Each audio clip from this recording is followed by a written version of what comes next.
Hola, muy buenos días. Hoy vengo a hablarles sobre la autogestión, autorregulación y gestión del riesgo sobre el lavado de activos. Mi nombre es Lucas Giraldo, soy gerente general de Grupo Macana y quiero compartirles algunos elementos importantes que manejamos en nuestra empresa y que quiero que sea de conocimiento de todos. Primero, quiero hablar sobre el catálogo ejemplificativo que tenemos en este momento en pantalla acerca del régimen, digamos que esto es un catálogo ejemplificativo de las operaciones de lavado de activos y financiación del terrorismo y proliferación de armas de destrucción masiva. Este catálogo específicamente quiere hablar sobre el sector de agentes inmobiliarios y por qué es importante que entre todos tengamos claro este segmento para el control, digamos que de los negocios que desarrollamos en nuestra empresa. Entonces, lo primero es la introducción del marco normativo, qué quiere decir, de dónde proviene. Entonces, digamos que esto parte de que una de las principales amenazas que afrontan las sociedades en su propósito de ser competitivas, productivas y perdurables es la probabilidad de incurrir en ser usadas en actividades de lavado de activos, financiamiento del terrorismo y financiamiento de la proliferación de armas de destrucción masiva. En adelante, las siglas LAFT, FPADM.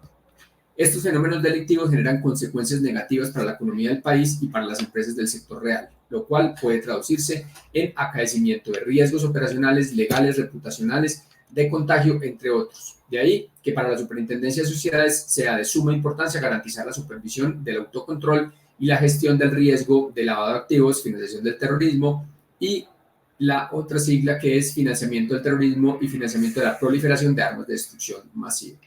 Entonces, existe también algo que da un poco de contexto y es el GAFI, es el Grupo de Acción de Financiación Internacional, que diseñó 40 recomendaciones en las cuales, digamos que ese organismo intergubernamental instó a los países a identificar los riesgos en esas medidas de lavado de activos y financiación de terrorismo. Entonces, lo que quieren es estos, digamos que estos países se ponen de acuerdo, generan unas normas y a través de la ley 1186 en el 2019 se declara exequible mediante la sentencia constitucional C685 del 2009 que se aprobó entre otros un memorando de entendimiento entre los gobiernos de los estados del Grupo de Acción Financiera de Sudamérica contra el lavado de activos. Entonces, digamos que ese grupo de acción se llama GAFI-Sud y digamos que creó y puso en funcionamiento el Grupo de Acción Financiera de Sudamérica. Entonces, hoy lo que quieren estas entidades es un poco controlar el tema del lavado de activos y poner las condiciones. En Colombia, específicamente en el numeral 28 del artículo séptimo del decreto 1736 del 2020, le otorga a la Superintendencia de Sociedades esa función, digamos que instruir en la forma en que lo determinen las entidades sujetas a la supervisión sobre los mecanismos de gestión para la prevención de riesgo y lavado de activos y financiamiento del terrorismo. Y financiamiento de la proliferación de las armas de destrucción masiva por parte de sus supervisados. Entonces, es importante entender que el sector de agentes inmobiliarios en el que nos encontramos nosotros pertenece a uno de los sectores que quieren o que se determinó que deben ser vigilados. Ya vamos a, digamos, a poner unos ejemplos y vamos a, digamos que, conocer el por qué debemos estar, digamos que, muy atentos y cumplir con estos requerimientos. Entonces, el contenido de la finalidad del catálogo de operaciones de riesgo, que es este que les estoy mostrando, digamos que tiene como objetivo orientar a las sociedades vigiladas o controladas por la Superintendencia de Sociedades conforme a unos artículos, el 84-85 de la Ley 222 de 1995, que en su objeto social desarrollen servicios de intermediación en la compraventa y permuta o arrendamiento de bienes inmuebles a favor de sus clientes. Para ello, se relacionan una serie de conductas o pautas a efectos de que sean tenidos en cuenta por aquellos sujetos obligados de este sector en la elaboración de su propia relación de operaciones de riesgo que exigen las instrucciones emitidas por la entidad. Entonces, digamos que este catálogo nos va a mostrar unos ejemplos ahorita. Yo les voy a contar en Grupo Macana, digamos que hasta qué estamos obligados o digamos que en qué tenemos que tener, digamos que suma cuidado y suma atención y cuáles son las medidas que estamos tomando puntualmente. Entonces, esta normativa, digamos, dice, es preciso recordar que la normativa sobre esta materia tiene un carácter eminentemente preventivo. No con el objeto de evitar que los fondos que tengan su origen en actividades delictivas se canalicen a través de nuestro sector.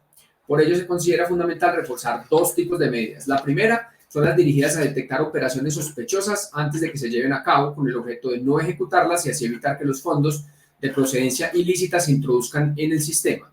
Y segundo, las que permiten profundizar en el examen especial de las operaciones de forma que se pueda obtener el conocimiento necesario para evitar que se realicen futuras operaciones con el mismo patrón. Entonces hay tres ejemplos, o pues en el punto 3 digo, pero hay tres ejemplos de operaciones riesgosas. El primero, punto A, respecto a las operaciones y actividades con las contrapartes. Entonces, es riesgoso, digamos, ejemplo de operaciones riesgosas. ¿Qué es riesgoso? Es riesgoso que hagamos negocios con personas naturales o jurídicas que no estén plenamente identificadas, es decir, que no se conozca quién es, de dónde vienen, etcétera, etcétera. Operaciones en las que intervengan personas que ocupen o hayan ocupado puestos políticos sobresalientes, altos cargos o asimilados en países generalmente no democráticos, incluyendo su entorno familiar próximo. Entonces, debemos de tener cuidado con aquellas personas públicamente expuestas, se llama, que son personas PEP, y ese entorno de personas que están haciendo negocios con nuestros proyectos y con nuestra empresa. Hay que tener, digamos que especial cuidado con esas personas. Operaciones comerciales o negocios con personas incluidas en listas vinculantes, ahorita les cuento en qué consisten esas listas. Operaciones en las que intervengan personas jurídicas en las que sus representantes ocupen o hayan ocupado puestos políticos sobresalientes, cargos o similares en países generalmente no democráticos, incluyendo su entorno familiar próximo. Operaciones que se realicen a nombre de menores de edad o personas mayores de 60 años o que presenten signos de discapacidad mental con evidentes indicios de falta de capacidad económica para tales adquisiciones. Operaciones en las que intervengan personas en las que están procesadas o condenadas por delitos que se tuviera alguna sospecha pública o notoria de su presunta relación con actividades delictivas, siempre que las mismas permitan un enriquecimiento ilícito y se puedan ser consideradas como subyacentes del delito de lavado de activos. Y varias operaciones en las que participa un mismo interviniente o aquellas realizadas por grupos de personas relacionadas entre sí, por ejemplo, lazos familiares, por lazos profesionales, por personas en las que exista coincidencia en el domicilio o coincidencia de representantes o apoderados. Y por último, operaciones que se inician a nombre de una persona y que se formalizan finalmente a nombre de un tercero, por ejemplo, venta o transmisión de titularidad de la compra u opción de compra de un inmueble que aún no hayan sido entregado todavía. Operaciones en las que intervengan personas jurídicas cuya única actividad conocida sea la inversión en inmuebles como mera tenencia de los mismos. Operaciones en las que intervengan personas jurídicas cuando no parezca que existan relación entre las características de la operación y la actividad realizada por la empresa compradora, y bien cuando ésta no realice ninguna actividad. Y operaciones en las que existan indicios o certeza de que los intervinientes no actúan por cuenta propia, intentando ocultar la identidad del cliente real. Todos estos son ejemplos muy claros que nos permiten, digamos que poner una alerta sobre aquellas negociaciones que estemos realizando en sala, con proveedores, con empresas, con compradores, con inversionistas, etcétera, etcétera. Punto B, comportamientos de los intervinientes, bien sea personas naturales o jurídicas. Entonces, operaciones en las que las personas que intervienen en el negocio no muestran demasiado interés por las características de los bienes, calidad de construcción, plazos de entregas, etcétera. Estos que son objeto de la operación. Entonces, una persona que simplemente llega y quiere comprar un apartamento y no pregunta por mucha especificación ni nada, simplemente quiere hacer el negocio y ya, eso es una operación, digamos que sospechosa. No muestran demasiado interés en obtener un mejor precio de la operación ni mejorar los planes de pago. Muestran gran interés en realizar la operación muy rápidamente sin que exista causa que lo motive. También debemos de estar atentos a ese tipo de circunstancias. El cliente que llegó, que es que tengo ya 100 millones de pesos, que cómo hago, que cómo los consigno, etcétera, etcétera. Ese tipo de operaciones, digamos que tenemos que tener mucha atención. Muestran un gran interés por operaciones relativas a inmuebles situados en determinadas zonas, sin importarles el precio que fuese necesario pagar, y muestran interés en grandes operaciones, por ejemplo, adquirir grandes lotes para la posterior construcción de viviendas, compra de edificios completos, establecer negocios relacionados con actividades de ocio, etc. Y por último, respecto a las operaciones, negocio o contratos por la característica de los medios de pago utilizados, habla de operaciones en las que existen entregas de efectivo o instrumentos negociables en los que no quede constancia de quién verdaderamente realiza el pago. Por ejemplo, cheques bancarios, cuyo importe acumulado se considere significativo con respecto al importe total de la operación. Entonces, una persona que simplemente trae un cheque a nombre de un tercero con un monto grande, importante, pues debe ser objeto de evaluación. Operaciones en las que se solicita fraccionamiento del pago en periodos muy cortos de tiempo. Operaciones financiadas con fondos procedentes de países considerados como paraísos fiscales o territorios de riesgo, según la legislación de prevención de lavado de activos y financiación del terrorismo, independiente de que el cliente sea o no residente en dichos países. Insistencia en que el pago se realice utilizando como cuenta intermedia o cuenta puente, una cuyo titular es el profesional que interviene en la operación, sin explicación lógica. Pagos de operaciones con recursos derivados de giros internacionales provenientes de varios remitentes a favor de un mismo beneficiario o de un mismo remitente a favor de varios destinatarios, sin una relación aparente.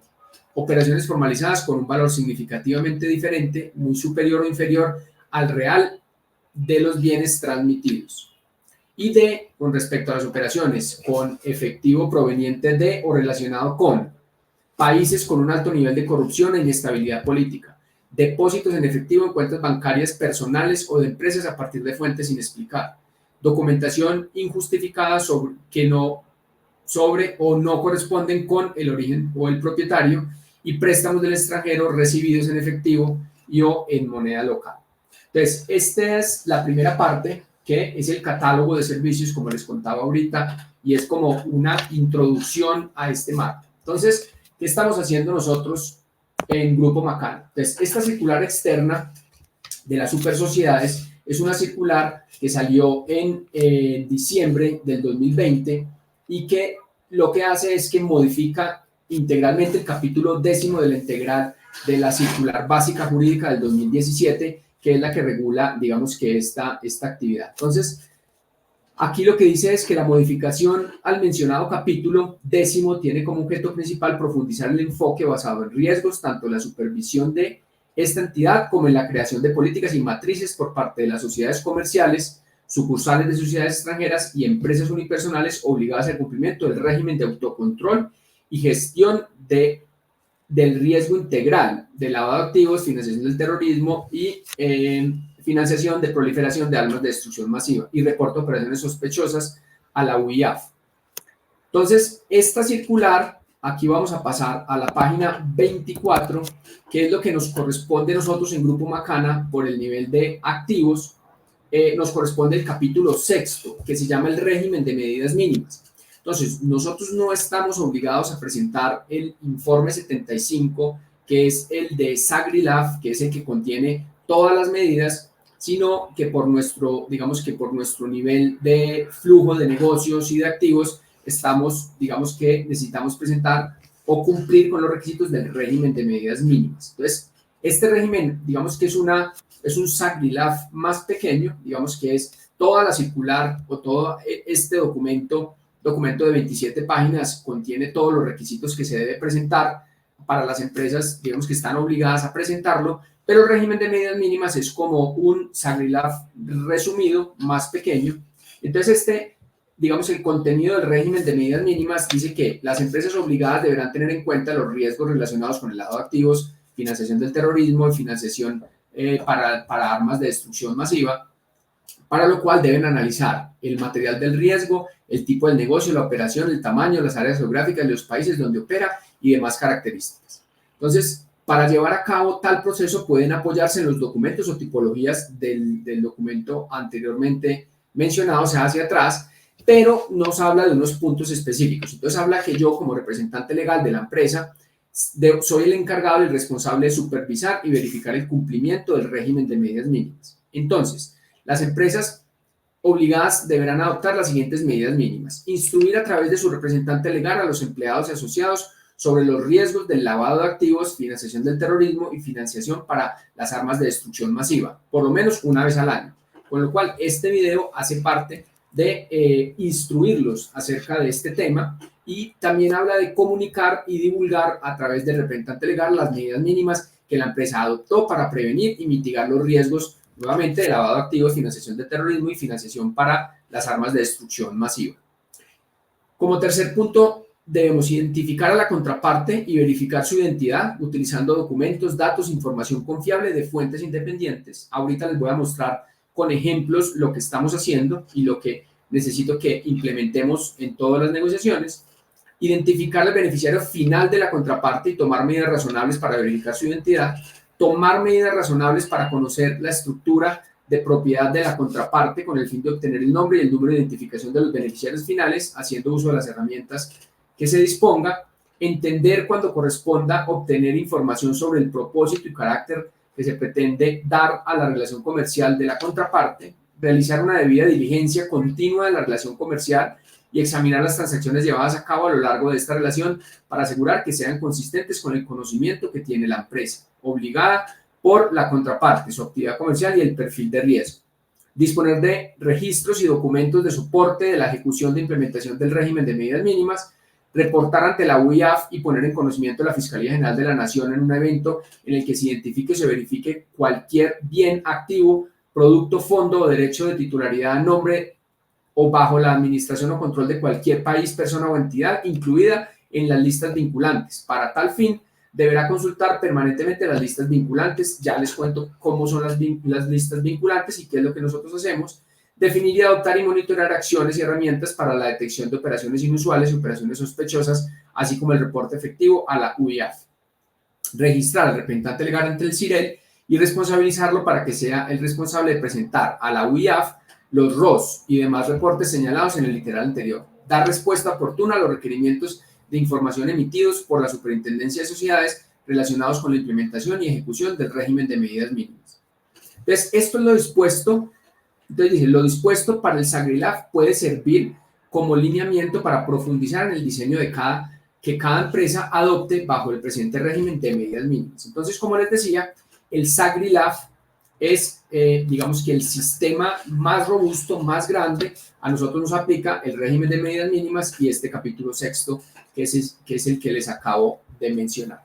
Entonces, ¿cuáles son las actividades que hemos implementado? Este formato de conocimiento de inversionistas, clientes y proveedores es un formato que contiene toda la información del cliente con quien vamos a hacer una negociación, si es persona natural o si es persona jurídica, los datos del representante legal y representante legal suplente. Tiene un capítulo especial si son personas expuestas públicamente. Estas personas deben de tener o deben de diligenciar todo este formulario para conocer, digamos, que su nivel de exposición y para nosotros conocer a qué se dedican específicamente. Y cuando las personas adquieren, digamos, que esta condición de ser públicamente PEPs, o sea, personas públicamente expuestas, tenemos que tener un conocimiento mejorado de las personas expuestas políticamente, relación de vínculos con personas, familiares, etcétera. Gestión de riesgo, lavado de activos y financiación del terrorismo, toda esta parte, digamos, que nos permita conocer quién es el oficial de cumplimiento de esa otra empresa o sociedad con la que estamos haciendo los negocios, y una información financiera de activos, ingresos, pasivos, etcétera. Responsabilidades fiscales de esa empresa, operaciones internacionales, declaración de origen de los fondos, cuáles son la autorización de tratamiento de datos personales y pues la finalidad de cada una, tanto en jurídico como en persona natural. Vamos a requerir unos documentos mínimos que son los que nos van a servir de soporte. Finalmente, las firmas del representante legal con huella, y esto nos va a permitir, digamos, que tener un conocimiento detallado de aquellas personas inversionistas o clientes con quien hagamos, digamos, que esas negociaciones. Y entonces, recuerdan que había que hacer una verificación de la identidad de las personas por una tercera contraparte, o sea, no solamente basta con recibirle una copia de la cédula a la persona o empresa con la que estamos haciendo esa negociación, sino que debemos verificar en alguna otra fuente que esa cédula efectivamente exista. Y digamos que nosotros trabajamos actualmente con Visor Judicial, es una herramienta que nos permite hacer un guardado del reporte con una fecha exacta en la que lo consultamos. Este reporte de Visor Judicial nos permite una verificación de la identidad. Aquí pues taché, digamos que por confidencialidad taché quién era la persona, digamos, que investigamos en este momento, pero hay una verificación de identidad que tiene coincidencia, es decir, coincide la cédula con el nombre que estamos verificando. Hay una verificación en 350 listas de sanciones del mundo, no tiene coincidencias esta persona. Hicimos una verificación en listas de riesgo de 413 listas en América Latina, no tiene coincidencias. Registros criminales, no tiene coincidencias. Identificación de personas expuestas públicamente, tampoco tiene coincidencias, y tiene noticias publicadas en medios de comunicación con coincidencias. Entonces, estos son los elementos que nos permite ir conociendo a esa persona, saber por qué existen coincidencias en noticias publicadas, si esa persona tiene un riesgo reputacional o no. Y entonces aquí pasamos a esta parte del visor judicial, en donde la verificación de 350 listas de sanciones del mundo nos habla que en el FBI no hay coincidencias, en la Interpol, en la DEA, OFAC, etcétera, etcétera. Aquí les voy a pasar rápido por estas verificaciones de riesgos de 413 listas de América Latina, que tampoco presenta coincidencias en Argentina, Brasil, Chile, México, Honduras,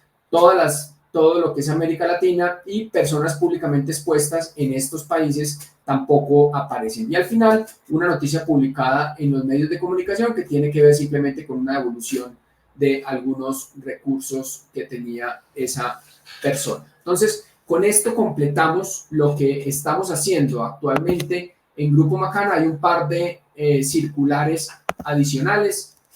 Vamos a estar revisando y monitoreando el cumplimiento de este régimen de medidas mínimas, y pues más adelante, si tenemos alguna actualización, se las haré llegar. Y entonces enviaremos el formato para que sea diligenciado con aquellas personas con las que vamos a hacer algún tipo de negociación, compra, venta, etcétera, etcétera, para que tengamos un conocimiento pleno y demos cumplimiento al régimen de medidas mínimas como lo solicita la circular de la Superintendencia de Sociedades. Los dejo hasta la próxima.